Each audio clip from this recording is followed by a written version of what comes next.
இயேசுவே உம்மை ஆராதிக்கின்றோம், எம் வாழ்வை உமக்கு அளிக்கின்றோம், உம்மை அன்பு செய்கின்றோம்.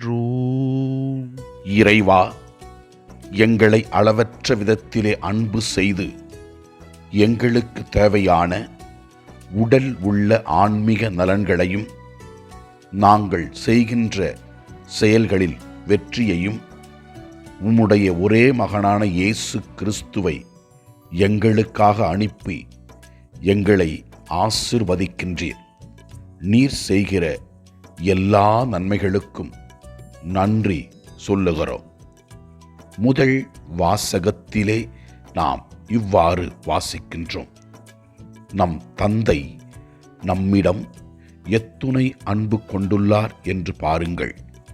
நாம் கடவுளின் மக்களென அழைக்கப்படுகிறோம். கடவுளின் மக்களாகவே இருக்கின்றோம். நாம் அவரை அறிந்து கொண்டு அவருடைய பிள்ளைகளாய் வாழ வேண்டும் என்று இறைவன் நமக்கு அழைப்பு விடுக்கின்றார். மேலும் இவ்வாறு நாம் வாசிக்கின்றோம். பாவம் செய்பவர் எவரும் அவரை கண்டதும் இல்லை, அறிந்ததும் இல்லை என்று இறைவன் நம்மை ஆசீர்வதித்து வழிநடத்தி கொண்டு வருகிறார். இந்த ஆசீர்வாதத்தை உணர்ந்து பாவங்களை தவிர்த்து நல்ல செயல்களை செய்ய முற்படுவோம்.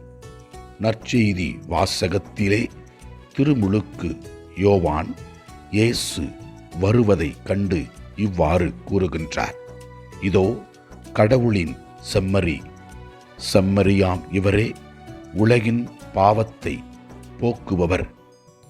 எனக்கு பின் வரும் இவர் என்னை விட முன்னிடம் பெற்றவர் என்றும் இவர் முன்பே இருந்தார் என்றும் நிலையான உடனிருப்பை பற்றி புனித திருமுழுக்கு யோவான் இயேசு கிறிஸ்துவை பற்றி கூறுகின்றார்.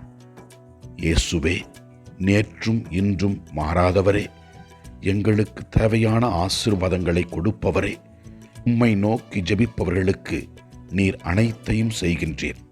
நம்பி நாங்களும் ஜெபிக்கின்றோம். எங்களுக்கு உடல் உள்ள ஆன்மீக நலன்களையும் நாங்கள் ஜெபிக்கின்ற ஜெபத்திற்கு விடுதலையும் கொடுக்கும்படியாக வேண்டுகிறோம். ஆண்டவரை நோக்கி ஜெபிப்போம். எல்லாமல்ல இறைவன், தந்தை, மகன், தூய ஆவியார் நம் ஒவ்வொருவரையும் ஆசீர்வதிப்பாராக. இயேசுவுக்கு புகழ். மரியே வாழ்க. ஆமென்.